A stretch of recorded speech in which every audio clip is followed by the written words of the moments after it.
Welcome to study channel. मेरा नाम है मोहम्मद कैसर। बात करेंगे इस वीडियो में उत्तर प्रदेश में नई असिस्टेंट प्रोफेसर भर्ती की। सहायक आचार्य की भर्ती आ गई है उत्तर प्रदेश लोक सेवा आयोग के द्वारा।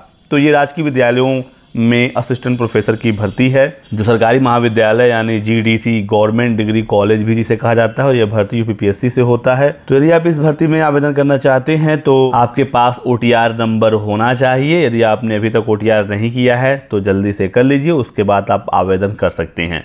और यदि आपके पास पहले से ओटीआर है, यानी यदि आपने एलटी ग्रेड या जैसे प्रवक्ता के लिए आवेदन किया है, तो उसी ओटीआर से आप यहाँ पर भी आवेदन कर सकते हैं। फॉर्म भरने की फ़ी ज़्यादा होती नहीं है, 125 रुपये मैक्सिमम फ़ीस है, जो ईडब्ल्यूएस ओबीसी यूआर के लिए है। एससी एसटी के लिए 65 रुपये है, तो फ़ी ज़्यादा नहीं लिया जाता है यूपीएससी की भर्तियों में।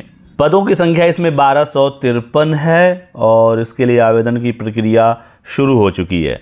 साथ ही साथ दोस्तों एडेड महाविद्यालयों में भी भर्ती आनी है 900 पदों पर, और एडेड वाली भर्ती यूपी शिक्षा सेवा चयन आयोग से निकलेगी। ये भर्ती आएगी अगले माह उम्मीद है, लेकिन फिलहाल राजकीय महाविद्यालयों की भर्ती आ चुकी है। बात कर लेते हैं योग्यता की। योग्यता को लेकर काफ़ी स्टूडेंट पूछते रहते हैं, तो यहाँ पर आप देख सकते हैं जो विषय हैं जिसकी भर्ती है: वनस्पति विज्ञान, रसायन, वाणिज्य अर्थशास्त्र, शिक्षा शास्त्र, अंग्रेजी, भूगोल, हिंदी, इतिहास, गृह विज्ञान, गणित, सैन्य विज्ञान, दर्शन शास्त्र, शारीरिक शिक्षा, भौतिक विज्ञान, राजनीति विज्ञान, मनोविज्ञान, संस्कृत, समाज शास्त्र, उर्दू, जंतु विज्ञान, सांख्यिकी, कंप्यूटर साइंस तथा फारसी। तो ये विषय है जिसकी भर्ती है, और इसमें योग्यता देखिए मांगा गया है 55% अंकों के साथ आपका मास्टर्स होना चाहिए।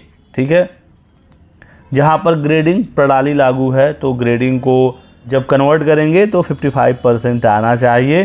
पीजी की बात हो रही है, और इसमें जो शैक्षणिक योग्यता है तो पीएचडी यहाँ पर चाहिए, पीएचडी या फिर नेट या सेट जो भी आपने रखा है।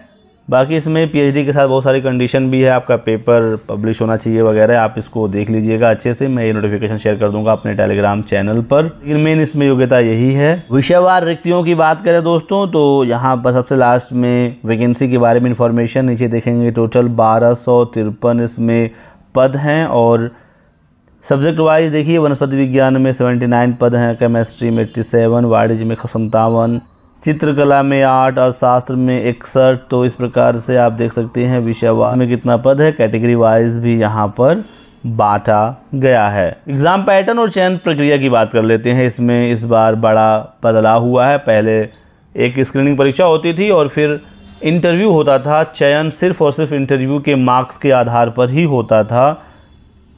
जो एग्ज़ाम था वो सिर्फ छँटनी के लिए था, लेकिन इस बार दोस्तों ऐसा नहीं है। तो एग्ज़ाम पैटर्न आप यहाँ पर देख सकते हैं दिया गया है। पहले यहाँ पर प्रारंभिक परीक्षा होगी, तो इसमें प्री मेंस होगा, फिर इंटरव्यू होगा। ठीक है, तो जो प्री एग्ज़ाम है ये वास्तुनिष्ठ है, एमसीक्यू है। एक पेपर होगा, 120 सवाल आएंगे, 30 क्वेश्चन सामान्य अध्ययन जीएस का होगा, और 90 प्रश्न विषय के होंगे जो आपका विषय है। ठीक है, मैथ्स वाले छात्रों के 70 सवाल होंगे विषय के, और 30 सवाल होंगे जीएस के। 150 अंकों का पेपर होगा, 2 घंटे का समय मिलेगा, और जो अभ्यर्थी प्री एग्ज़ाम क्वालिफाई होगा उसको मेंस के लिए बुलाया जाएगा। 15 गुना अभ्यर्थियों को मेंस में बैठने का मौका मिलेगा। ये जो पेपर है मेंस वाला, ये परंपरागत है, रिटन है। यहाँ पर भी एक ही पेपर होगा। प्रश्नों की संख्या टोटल 20 होगी, 10-10 प्रश्न का 2 सेक्शन होगा, 200 अंकों का ये पेपर है। 80 + 120 में ये बटा होगा, 3 घंटे का समय मिलेगा। तो ये जो 2 पार्ट बटे हैं उसके बारे में यहाँ पर इंफॉर्मेशन दी गई है, खंड अ और खंड ब। ठीक है, खंड अ 10 सवाल होंगे, लघु उत्तरीय प्रश्न, जिसके उत्तर लिखने की जो सीमा है 125 शब्दों की होगी। 8 अंक के एक क्वेश्चन होंगे, 10 प्रश्न है और 80 अंक है। ठीक है, वही यहाँ पर बताया गया है, 10 प्रश्न और 80 अंक। और जो इसका सेकंड पार्ट होगा बी वाला, यहाँ पर भी क्वेश्चन 10 ही होंगे। 200 शब्दों में यहाँ पर दीर्घ उत्तरीय प्रश्न दिए होंगे, और यहाँ पर 12 अंक का होगा। इस प्रकार से यहाँ पर मेंस है, और फिर इसमें इंटरव्यू होगा। फाइनली देख सकते हैं 25 अंकों का। लिखित परीक्षा और साक्षात्कार के अंकों को जोड़कर फाइनल मेरिट बनाई जाएगी। तो प्री वाला आपको क्वालिफाई करना है, मेरिट जो फाइनल बनेगी वो रिटर्न जो लिखित परीक्षा है उससे और आपके इंटरव्यू के मार्क्स जोड़कर फाइनल मेरिट बनाया जाएगा। पूरा सिलेबस यहाँ पर डिटेल में दिया गया है। प्री में नेगेटिव मार्किंग है, आयु सीमा 21 से लेकर 40 साल है, और कैटेगरी में जो छूट मिलता है नियमानुसार वो यहाँ पर भी मिलेगा। आप देख सकते हैं 21 से लेकर 40 साल। अधिकतम आयु सीमा में छूट 5 वर्ष की है।